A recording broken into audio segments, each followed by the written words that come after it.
Stop scrolling. Did he deserve a second chance? Welcome back to the channel. If you love stories about revenge, and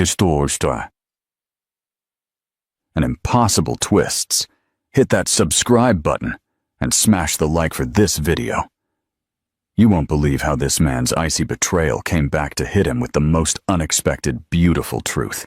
The 5 icy words that shattered everything Scarlett Hayes always believed love ended with a proper goodbye, a final, tearful conversation, a mutual acknowledgement that what once mattered could no longer sustain itself.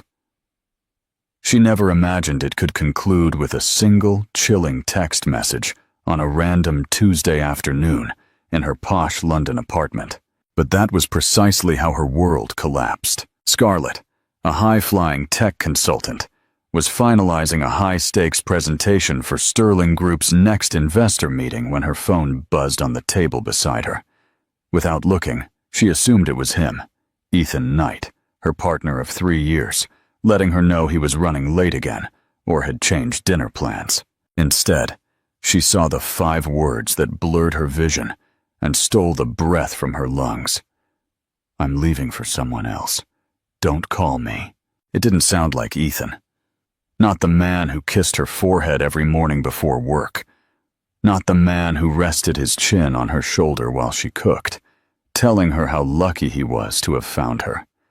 Not the man with whom she had planned a future that stretched out like a golden highway. She stared at the message so long the phone screen dimmed, but the words remained branded into her eyes.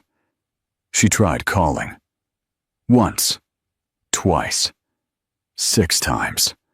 All went straight to voicemail. His presence, which once felt so permanent, vanished like smoke. His spare key was gone from the hook. His bespoke suits weren't in the closet.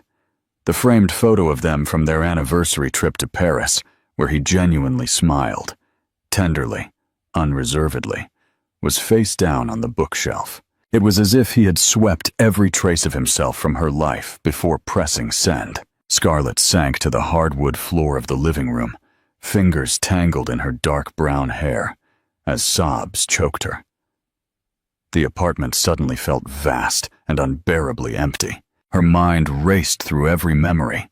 The night they met at a business mixer, his first declaration that she made him believe in kindness, the promises whispered from a vulnerable corner of her heart. She had believed love made her stronger.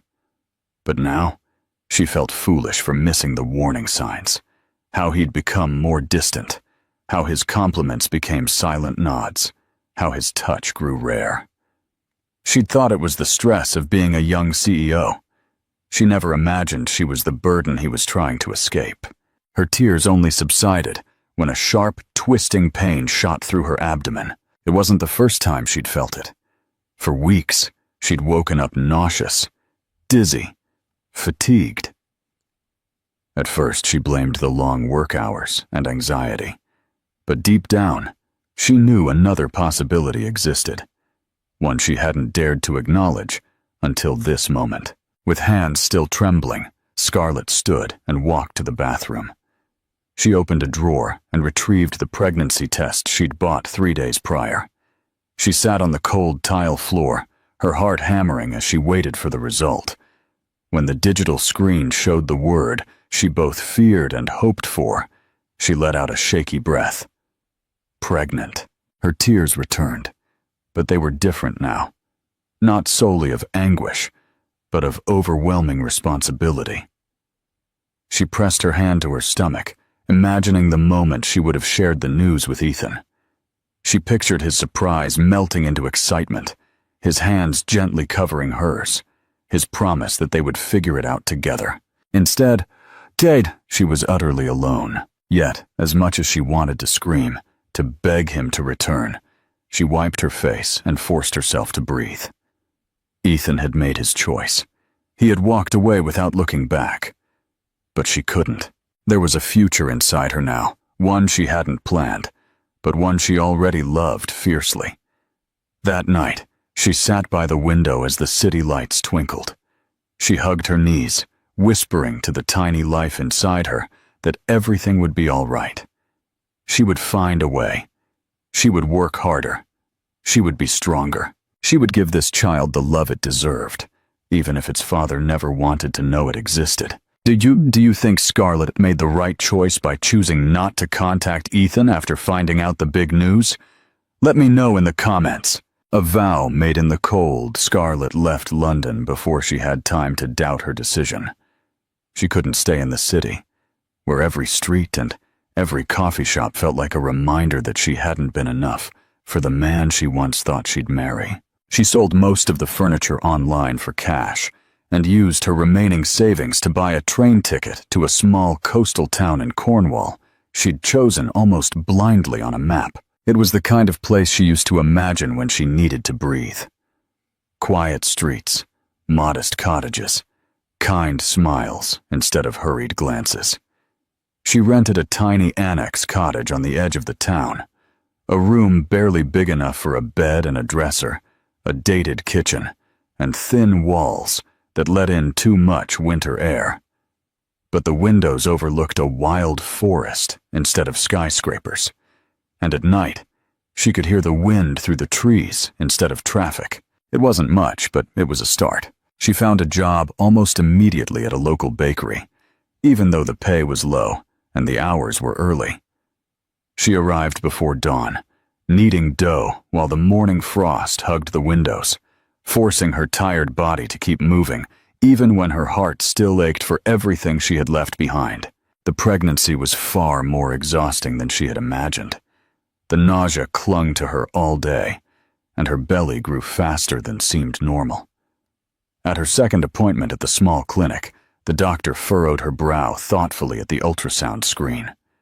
Scarlett held her breath, terrified that something was wrong. When the doctor finally spoke, her tone was cautious but kind. "There's more than one heartbeat." The words floated in the air like a puzzle Scarlett couldn't quite assemble. It wasn't until the doctor angled the monitor slightly and pointed out 3 small, flickering lights that the truth hit her like a wave. Triplets, 3 babies, 3 lives. It felt impossible. Terrifying. It felt like a miracle and a burden all at once. The news forced Scarlett into survival mode. She budgeted every dollar to the point of obsession. She bought her maternity clothes at second-hand shops and set up a small spreadsheet, calculating future expenses with shaking hands. Diapers, formula, clothes, medical bills. The numbers made her dizzy, but every kick inside her reminded her she was not allowed to give up. When her legs swelled, when her back screamed from hours standing at the bakery, she placed her palms gently over her stomach and whispered, "It's okay, babies. We will get through this. I promise." She stopped calling her parents after they once again dismissed her with, "Did you bring this upon yourself, Scarlett?" She accepted that her daughters would be born into a family of 4, and she alone would be their anchor. That winter was harsh, but she pressed on, one step, one day at a time. She often wondered if Ethan ever thought of her. She doubted it. The man who had sent that text now felt like a stranger, polished, heartless, and distant enough to erase her with 8 words. The night her water broke, the sky was dark and heavy with snow. The pain came like a hand gripping her spine, and the panic set in so quickly she could barely breathe. She called an ambulance because she had no one else. The delivery was long, complicated, and terrifying. Then she heard the first cry, then the second, then the third. Layla, Lyra, Lena, 3 tiny miracles, all with faint blonde fuzz on their heads and eyes as blue as a summer sky. She cried, not from sadness, but from a love so fierce it scared her. The hospital kept Scarlett for several days, but even after she was discharged, she refused to leave. She sat beside the incubators every hour she was allowed, reading picture books and singing songs. Weeks later, when the girls were finally strong enough to come home, the nurse helped Scarlett buckle them into 3 mismatched car seats that someone had donated. She looked at her daughters, wrapped in second-hand blankets, and quietly promised, "You will never be unwanted. Not for a second. Not for a heartbeat. You are my family. You are my strength." She drove away from the hospital with fear in her throat and hope swelling in her heart. Her world had collapsed once. Now, she was rebuilding a brand new one. The echo of a mistake. Ethan Knight's life, following Scarlett's disappearance, had the illusion of perfection. From the outside, he was still the picture of success. His name regularly appeared in business magazines. His company, Sterling Group, kept expanding internationally, and his social media presence was carefully curated. Private jets, oceanside resorts, champagne-soaked parties. Yet behind the slick suits and camera-ready smile, something had shifted. He had thought walking away from Scarlett would be clean, simple, necessary. She had started wanting things. More time, more commitment, more vulnerability, and it made him uncomfortable. His father had taught him that love was a distraction and vulnerability was weakness. So, when Scarlett became too real, too deep, too close, he cut the thread. 8 words, and he thought the problem was solved. But what he hadn't expected was the echo. It began as a silence that followed him into rooms where he once felt powerful. The boardroom felt colder. The applause at events sounded hollow. He dated women and forgot their names before dessert. He smiled, but it never reached his eyes. Scarlett's memory persisted. It surfaced in the scent of cinnamon rolls at a hotel buffet, in a song playing quietly in a car that wasn't his, in the way someone else's laughter carried in a crowded space. He saw her everywhere, yet she was nowhere. He tried to drown the memory in work. The more he climbed, the more distant the ground felt. His penthouse became a glass cage. The silence at night grew so dense it wrapped around him like a second skin. He eventually asked his assistant to discreetly look for Scarlett. He told himself it was for closure. But when the assistant returned weeks later, saying she had no social media, no forwarding address, no trace anywhere, Ethan felt something sink inside him. She hadn't just vanished from his life. She had erased herself completely. What do you think was Ethan's real reason for trying to find Scarlett after all that time? Share your theories. The cold realization struck him. She had loved him, genuinely, and he had chosen power, image, and safety over a woman who gave him everything.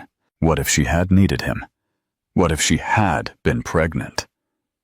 The idea arrived as a whisper, then a shout. It was irrational, he told himself. It couldn't be true. Yet, it stayed. The possibility lived in the back of his mind like a shadow that refused to fade. He started making silent changes, donating more money to children's hospitals, volunteering for causes he used to scoff at. He couldn't name what he was doing, only that he needed to move. He needed to be in motion, because standing still meant feeling it all at once. And feeling, for a man like Ethan Knight, had always been the most terrifying thing of all. Fate in Cornwall. It was supposed to be just another routine trip. Ethan had agreed to attend a charity event in a small Cornish town on behalf of his company's philanthropic division. He didn't expect much, just a few speeches, a handshake with the local mayor, and a quick flight back to London before the weekend. The charity gala was held in a restored historic train station, converted into an event hall, with high ceilings and fairy lights strung across wooden beams. Ethan arrived in a tailored suit, every inch of him polished and in control. He gave his rehearsed speech about the importance of community investment and how child health initiatives were close to his heart.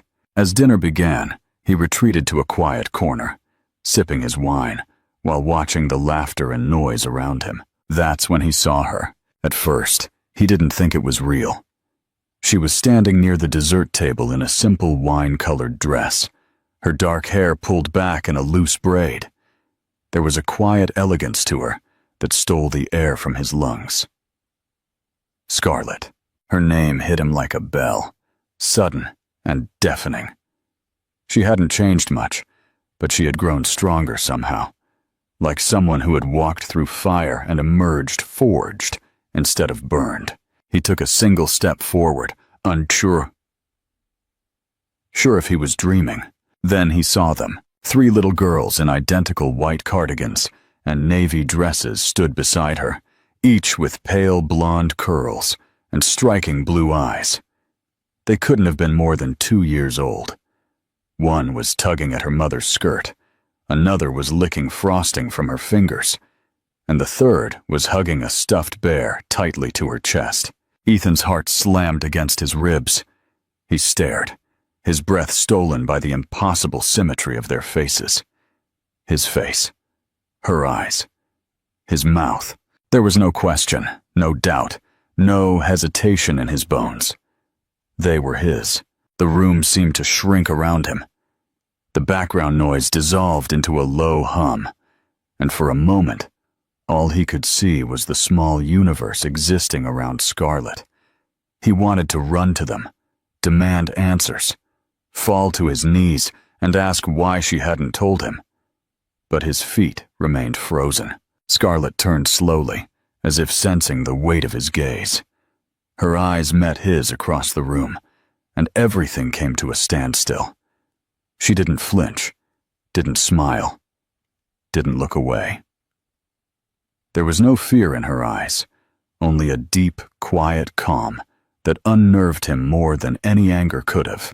She gave a step toward her, then immediately bent down to adjust one of the girl's shoes, as if dismissing him with a single motion.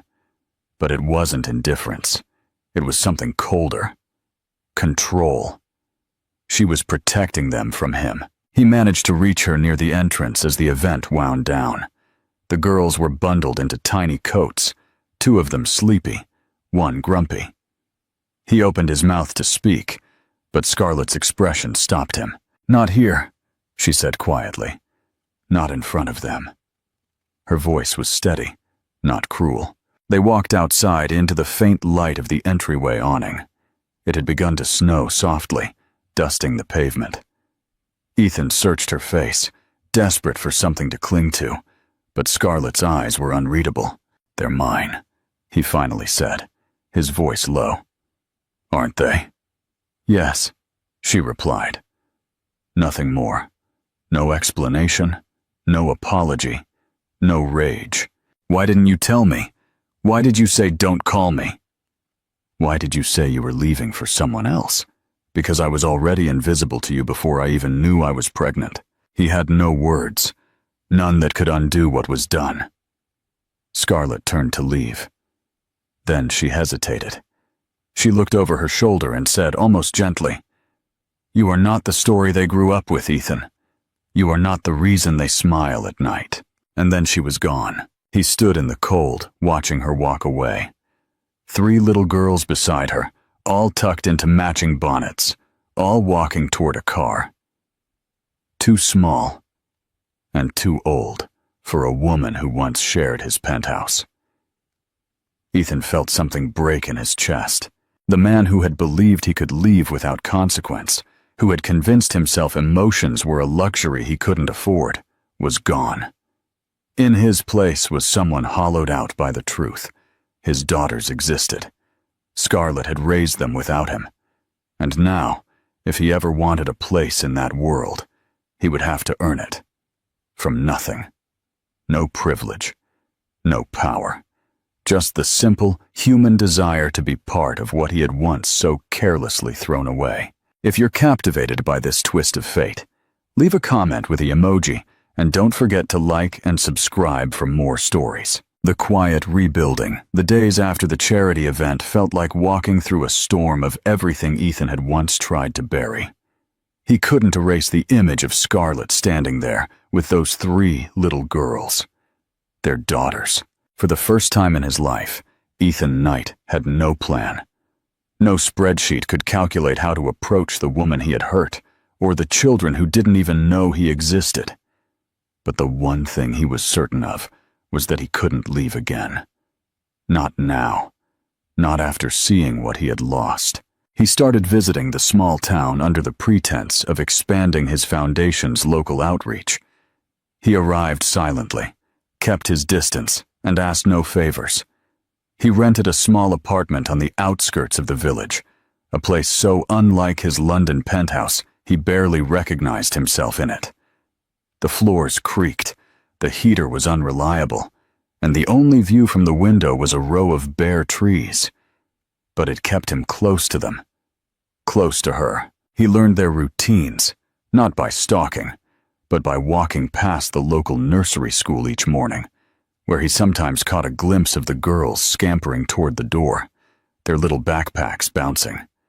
He now recognized their names, Layla, Lyra, and Lena, from the teacher's greeting floating from the open classroom window. He watched from a distance, paralyzed by the painful realization that he had missed their first steps, their first words, their first birthdays.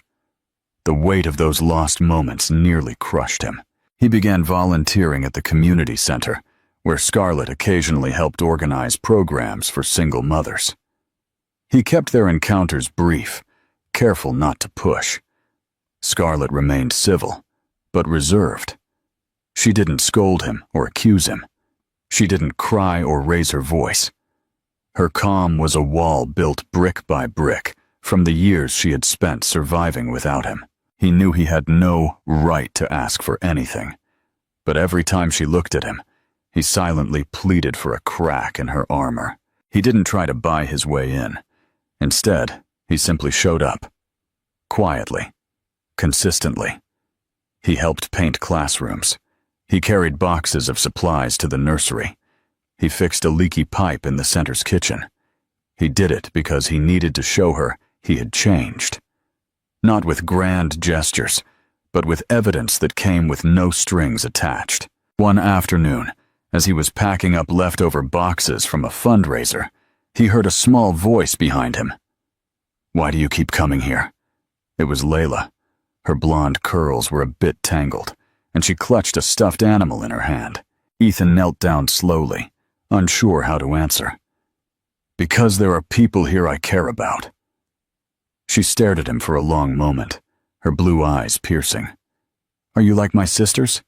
He smiled softly, fighting the knot in his throat. "I know. That's because I'm your daddy." There was no dramatic reaction, no tears or shouting, just a thoughtful pause. And then Layla nodded.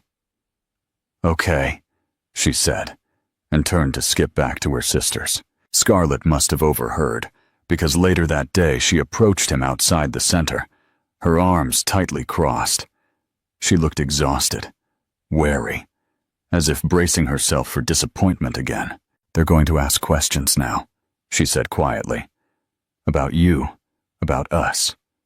"I know," he replied, "and I'll be here to answer them, only if you let me." Scarlett studied him, her expression unreadable. "This isn't a game, Ethan. This is their life, their hearts. I'm not here to win. I'm here to stay." She didn't answer, but she didn't leave either. Over the next few weeks, Ethan's presence became normal, almost expected. The girls started talking to him more. They asked him about his favorite animals, his job, his favorite color. He was patient. He never overstepped, always waiting for them to take the lead. One evening, Scarlett invited him for dinner. Not as a romantic gesture, but as a peaceful moment between two people who shared something bigger than their history. The girls sat between them, giggling over spaghetti, arguing about who got the pink cup. Ethan helped wash the dishes afterward, his hands soaked, his shirt splattered, his laughter echoing through the small kitchen. For the first time in years, Scarlett allowed herself to smile, not because she forgave him, but because she saw the truth in his eyes. He wasn't running anymore. Later, after the girls were asleep, and the apartment had gone silent, she handed him a cup of tea and sat across from him. "I don't know how to trust you," she admitted. "Not yet." He nodded. "I'm not asking for trust, just time." She promised nothing, But she didn't say no either. And that night, as he left the apartment and stepped out into the cool night air, Ethan looked up at the stars and allowed himself to believe something he hadn't in a long time. Maybe this story wasn't over. Maybe this time, he could finally become the man he should have been all along. The choice to stay. Spring had fully arrived in the small Cornish town. Ethan had been living there for almost 3 months, and something between him and Scarlett had changed. She no longer looked at him with the same guarded eyes. The girls had grown accustomed to him, including him in their drawings, and asking about him at bedtime when he wasn't there. He picked them up from school when Scarlett had a double shift at the bakery. He learned to braid 3 sets of small blonde pigtails without complaint. He sat through ballet practice on plastic chairs, clapping louder than anyone else. He changed nappies without flinching and learned how to make animal-shaped pancakes. Every time one of the girls reached for his hand or rested a sleepy head on his shoulder, something in his chest healed a little more. Scarlett, for her part, watched him closely. She had never seen this version of Ethan before, the quiet one, the one who knelt on pavements to tie tiny shoelaces, the one who didn't complain when he was covered in glitter, the one who read parenting blogs late into the night, trying to understand what tantrums meant. But real trust still came slowly. There were days when Scarlett still flinched at unexpected phone calls, half expecting some lawyer to show up demanding custody. There were nights when she woke up from dreams of being abandoned again. One afternoon, when she heard a woman at the market whisper, "Isn't that the guy who left her?" It was as if old wounds tore open. She was cold and withdrawn for the rest of the day. Ethan noticed. He always did. He didn't ask what was wrong. Instead, that evening he showed up with groceries and flowers that looked hand-picked. He made dinner with the girls and cleaned up afterward. He didn't try to fix it with words. He stayed. That was all. Finally, Scarlett started letting him in more. She told him about the delivery, how terrifying it had been, how alone she had felt. He listened in silence, his fists clenched beneath the table. He apologized, not in a way that tried to excuse the past, but in a way that carried the weight of knowing how much he had missed. She let her head rest on his shoulder for the first time in years. Neither of them spoke. The silence between them was no longer heavy. It was full of things yet to be said, yet to be healed, but waiting. Ethan didn't try to force a relationship. He didn't talk about the future. He let Scarlett lead, and slowly, their steps began to align. Then, one afternoon, Lyra came down with a fever. Scarlett panicked. Her hands shook as she took Lyra's temperature over and over. Ethan stayed calm. He called the doctor, drove Lyra to the clinic, and held her hand all the way. He never left Scarlett's side once. After Lyra was treated and resting, he ran to the pharmacy, bought soup and medicine, and stayed awake all night on the sofa, watching over all 3 girls, while Scarlett finally slept for the first time in 2 days. In the morning, she found him slumped in the armchair, his hair messy, his shirt wrinkled. One of the twins curled up on his lap. It was the moment something completely shifted in her. She didn't announce forgiveness. But when he opened his eyes and looked at her with that tired, defenseless kind of love, she stepped forward, knelt beside him, and whispered, "You're doing it, Ethan. You really are." And for the first time since she had seen his name light up her phone with the message that ended everything, she didn't see the man who had broken her, but the man who had started putting her back together, loving not just her, but the daughters who had become her whole world. The emergency on a Tuesday. Then the emergency happened on a Tuesday, the kind of day that started silently, with no warning of how everything would change by nightfall. Scarlett had woken up with a sharp ache in her side, but dismissed it as nothing more than exhaustion. By midday, the pain had twisted into something sharper, something that stole her breath and made her grip the edge of the counter at the bakery where she worked.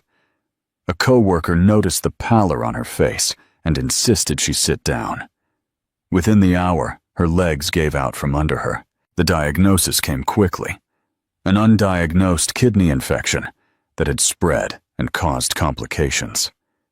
She was rushed to the local hospital, hooked up to IVs, and given antibiotics and painkillers. The nurses asked if there was anyone they could call.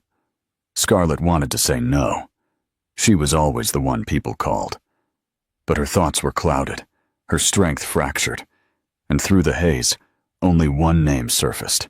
When Ethan picked up the phone and heard the words, "Scarlett, hospital, urgent," he didn't wait for details. He drove faster than he ever had, his heart hammering so loudly it nearly drowned out thought. By the time he arrived, Scarlett was sedated, sleeping, attached to wires and machines that turned his stomach. The nurse gently explained the situation and asked if he was family. Without hesitation, he said yes, and for the first time, the word didn't feel like a lie. With Scarlett unconscious, everything fell to Ethan. He picked up the girls from the nursery. Their small faces lit up the moment they saw him, oblivious to the storm brewing. He kept his voice calm. He drove them one by one to the cottage and answered their innocent questions with gentle reassurance. He cooked their favorite dinner, mac and cheese with apple slices. It wasn't gourmet and it wasn't perfect, but they ate every last bite. He read 2 bedtime stories to each of them. He kissed 3 foreheads and stood in the hallway until all 3 were asleep. Then he drove back to the hospital and sat beside Scarlett. The silence of the room settled over him like a heavy blanket. She looked so small in that bed, so fragile, yet somehow still incredibly strong. He reached out and gently wrapped his fingers around hers, whispering that he was there, that the girls were safe, that she didn't have to worry anymore. He stayed all night, barely sleeping, watching her chest rise and fall, counting every breath like a promise. In the morning, when a nurse walked in with charts and medicine, she smiled at him and said, "You're not leaving, are you?" He shook his head. Never again. Scarlett's recovery was slow but steady. When she opened her eyes, Ethan was there, his face unshaven, his clothes rumpled, but his eyes full of something that hadn't been there before. Fear. Not of failure, or business, or reputations, but of losing her. "I didn't think you would come," she said softly. "I really didn't. I didn't think I deserved to," he replied, his voice rough. "But I would have crawled here if I had to." She looked at him, long and silently. The wall she had built brick by brick over 2 years didn't crumble. It simply opened a small doorway, and through it, he walked carefully. Not with promises, but with presence. Not with apologies, but with the truth. After she was discharged, he moved into the guest room without being asked. He made soup, folded laundry, let her sleep. While he entertained 3 energetic little girls with puppet shows and dance parties, he was no longer the man who once sent a text message to end everything. He was the man who swept the floor after the girls spilled glitter, who scrubbed muddy shoes with a toothbrush, who left notes on Scarlett's bedside table that said things like, "You don't have to do this alone anymore." And slowly, Scarlett believed him. It was not a movie moment where everything healed overnight, but it was real. It was her reaching for his hand one morning without thinking. It was her letting him sit beside her on the sofa, without that space between them. It was her falling asleep against his shoulder after the girls' bedtime stories. And one night, when the girls were asleep and the house was quiet, she kissed him first. Not out of passion or nostalgia, but out of something deeper, a kind of peace that said, "We are not the same people we were." And maybe that's why this can work now, because what they had was not a reboot. It was the start of something entirely new. The promise made in the spring, Spring had finally arrived in full, flooding the small town with a quiet kind of magic. For Scarlett, life had settled into a rhythm that felt unfamiliar, yet profoundly right. After all the betrayal, the loneliness, the fear, and the struggle, she now woke up to mornings filled with peace instead of survival. Every day, Ethan had become not just a part of their lives, he had become home. The girls adored him. They painted his nails during playtime, sat on his shoulders at the park, and told everyone they knew that their daddy could make unicorn-shaped pancakes. He still worked remotely, balancing business calls with bedtime stories, often pausing a video meeting to help tie a shoelace or wipe yogurt off a cheek. He no longer cared about magazine covers or exclusive parties. He cared about morning hugs, school recitals, and making sure Scarlett didn't lift anything heavier than a coffee cup. They found a cozy house near the lake, with enough rooms for each of the girls. A backyard full of possibilities, and a kitchen where Scarlett could bake without bumping into someone every time she turned around. They painted the walls together, let the girls pick their room colors, and on weekends, they built furniture from scratch, laughing through crooked bookshelves. Scarlett never thought happiness would look like mismatched mugs and glitter stuck in the carpet. But somehow, that was exactly where it lived. It was now 1 year after that fateful charity event where Ethan had first seen the girls, and everything had begun to unravel and reweave. They returned to that same venue, not for a fundraiser, but for something Scarlett hadn't seen coming. He had helped organize a spring community celebration. The hall was adorned with lights and filled with flowers, music playing softly, and families gathered around long tables. Scarlett was standing by the dessert table, laughing as the girls handed out cookies she had baked, each one carefully iced with pastel swirls. She didn't notice Ethan disappear, not until she turned around and saw him standing in the center of the room, looking directly at her, his heart in his eyes, and something else, nervousness, maybe even fear. The room slowly quieted down, the way crowds always do when something real is about to happen. The girls were the first to gasp when they saw him kneel.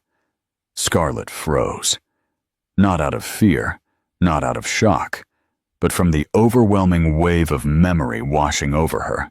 The old Ethan would have done something grand, loud, staged. But this man, the man who had learned to love her with humility, said nothing for a long moment. Then, in the silence, with his daughters watching, and a room full of neighbors holding their breath, he finally spoke. "I'm not here to ask for forgiveness. You already gave it to me in the quiet ways that matter most. I'm not here to make promises I can't keep. You've seen who I am now, and you know what I'm still learning to do. I'm not here to fix the past, because you healed more of it than I ever could. I'm just asking for a chance to stand beside you, your partner, to wake up next to you, to raise our daughters together, and to live this life not as a punishment for the mistakes I made, but as a celebration of what we've built despite them." Scarlett didn't cry. She looked at her daughters, who had stopped dead in their tracks, clutching their cookie trays, their eyes wide and bright. She looked back at Ethan, still kneeling, waiting, not begging, but offering, not demanding, but hoping. And for the first time since her life had shattered into 3 tiny heartbeats and long nights of silence, she felt no fear at all. She felt yes. Yes, she said. Not a fairy tale yes, not the kind wrapped in fantasy or perfection, but a real one, rooted in scars and healing, and the daily choice to love, even when it's hard. The girls shrieked and ran to them, tackling Ethan in a hug that nearly bowled him over. Scarlett leaned in beside him, wrapping her arms around all 3 of them, and around him too. The room erupted in applause, but for them, the world had already gone still, locked into a moment they would carry forever. Later that night, back at home, Ethan tucked the girls in, read one story more than usual, and held Scarlett's hand as they stood in the doorway, watching their daughters sleep. No part of their journey had been easy, but here they were, together, not despite it all, but because of it. And this time, no one was leaving. Thank you so much for watching this incredible story of second chances and unexpected love. If this powerful ending moved you, please hit the like button and share this video with a